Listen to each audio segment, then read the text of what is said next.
continha, mete bronca. Pressão antes sobre temperatura antes, igual a pressão depois sobre temperatura depois, tá? Então, vou substituir, ó, a pressão antes é atmosférica, é o PO, a temperatura antes é 300 Kelvin, né?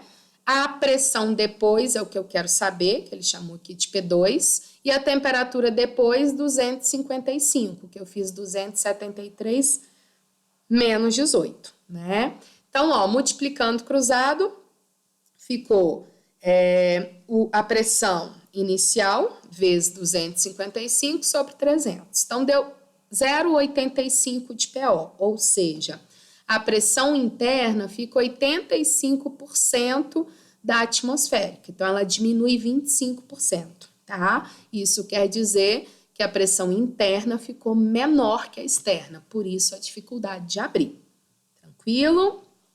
O 12, gente. Certa quantidade de um gás ideal está confinado em um cilindro fechado e provido de um êmbolo móvel. Ó, já colhe esse dado aí. Provido de um êmbolo móvel, tá? Sabendo que o gás está nas condições normais de temperatura e pressão, faça o que se pede. Gente, condições normais de temperatura e pressão, tá? Sempre que tiver na CNTP, a temperatura é o 0 graus Celsius, que é o 273 Kelvin. E a pressão é 1 atm, tá? Então, condições normais de temperatura e pressão é isso. Temperatura inicial, 273 Kelvin, que é 0 graus Celsius, e a pressão é 1 atm, tá? Então, aqui você teria que saber, senão você ia ficar sem esses dois dados, tá joia? Aí ele vem, letra A. Determine a temperatura do gás ao passar por uma transformação isocórica. Então, aquele êmbolo que estava móvel, a gente travou ele, tá? Uma transformação isocórica em que a pressão passe a 20% da inicial. Então, vamos lá. Isocórica, pressão inicial sobre temperatura inicial é igual a pressão final sobre temperatura final. Lembrando que na isocórica, pressão e temperatura são diretamente proporcionais. Então, se quiserem fazer de uma vez, sem problema. Então, pressão inicial é 1, temperatura 273. Pressão final, 20% da inicial. O que é 20% de 1, gente? 0,2. E temperatura final. Então, eu acho a temperatura final, tá? Se quisessem fazer direto, é o que eu coloquei aqui. Se a pressão passou a ser 20% da inicial, a temperatura vai ser 20% da inicial. Então, podia fazer 20% de 273 também, tá? Fica a critério de vocês. Olha a letra B. Determine a pressão final. Agora eu peguei aquele mesmo gás e vou fazer uma outra brincadeira aqui com ele. Determine a pressão final do gás que, após a transformação isocórica, essa que a gente acabou de fazer, passa por uma transformação isotérmica. Então, agora a gente vai deixar a temperatura constante, tá? E o volume se reduz a 1/4 do inicial. Gente, ele não me falou nada de volume. Condições normais de temperatura e pressão, eu sei a temperatura, que é 273 Kelvin, e sei a pressão, volume não, tá? Então, vou deixar VO. Então, vou lá, gente. Temperatura constante. Agora, pressão e volume são inversamente proporcionais. Então, mete bronca. PO/VO igual a PV, né? Pressão, volume antes igual a pressão, volume depois. PO, 0,2, é o que a gente já fez aqui. Cuidado que eu não posso usar um mais, tá? Opa! Não posso usar um mais porque, gente, ele já passou pela isocórica. Então, qual é a pressão na isocórica? 0,2, tá? Então, 0,2, volume, que ficou o mesmo, né? A pressão final e o volume dele passou a ser aquele dividido por 4. Então, achei uma pressão de 0,8. Vocês poderiam também fazer automático, gente. Como é isotérmica, o que acontece? Pressão e volume inversamente proporcionais. Então, se o volume dividiu por 4, a pressão tinha que multiplicar por 4. Se ela estava em 0,2, multiplicando por 4, ela ia para 0,8, tá? Se quiser fazer de uma vez, sem zebra. E o último pede para vocês fazerem um gráfico, pressão versus volume das duas transformações. Então, vai lá, ó. Eu coloquei aqui pressão inicial, 1, né? Então, o primeiro foi uma transformação isocórica, volume constante. Pressão 1, a gente não tinha o volume dele, e ele saiu de 1 e foi para quanto? 0,2. Depois ele passou para uma isotérmica. Isotérmica, lembra que é a curvinha ali. Então, tá aqui a curvinha, e aí ele diminuiu o volume por 4 e indo por uma pressão 0,8. Então, primeiro uma isocórica, depois uma isotérmica, tá?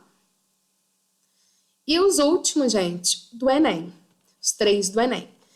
O primeiro do Enem, olha, a gente já discutiu lá no exercício que a gente fez continha.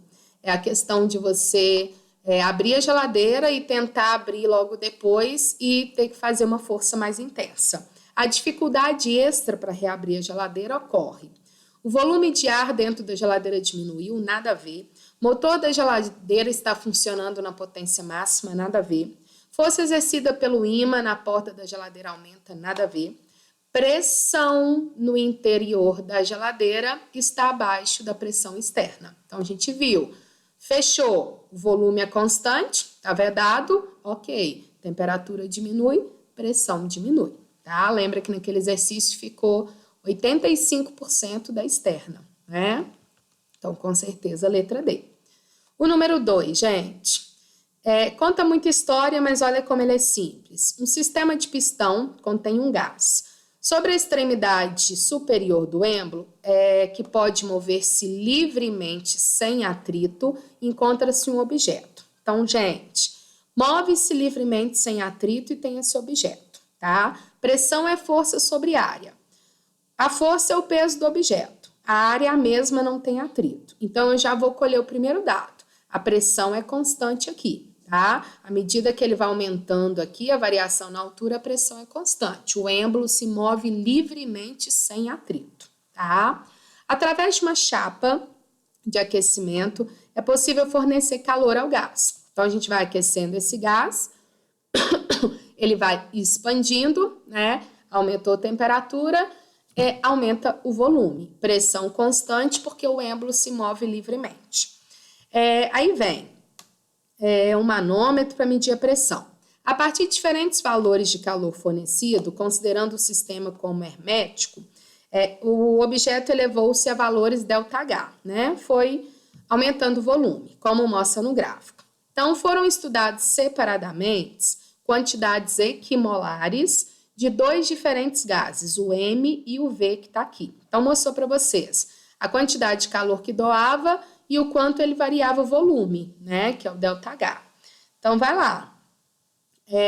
A diferença no comportamento deles, né, decorre do fato do gás M em relação ao V. Então, vamos eliminar o que não dá para ser. Maior pressão, jogo fora. Vocês viram que a pressão é igual porque o êmbolo está livre para se mover, tá? Então, ninguém segurou mais no M ou no V. Então, jogo fora. Menor massa molar, jogo fora, tá lá mostrando para vocês que são equimolares. Maior comprexibilidade, não está comprimindo, gente, está expandindo, então não tem nada a ver ali, tá? Menor energia de ativação está ligado com temperatura, então também não, estamos aquecendo. Menor capacidade calorífica. Por eliminação, já fui na letra E, tá? E aqui vocês vão enxergar a explicação disso. Olha lá, gente. Se eu pegar uma mesma quantidade de calor por exemplo, aqui, vou pegar uma mesma quantidade de calor pro M, pro V, né? E pro M, tá? Pro V, apertei errado aqui. Pro V, gente, olha lá, eu teria essa variação de volume. Pegando o mesmo para o M, eu teria uma variação de volume maior, tá? Então, gente, o que eu tenho? O M, ele precisa de muito mais calor para variar volume do que vou colocar uma retinha aqui, só para explicar melhor.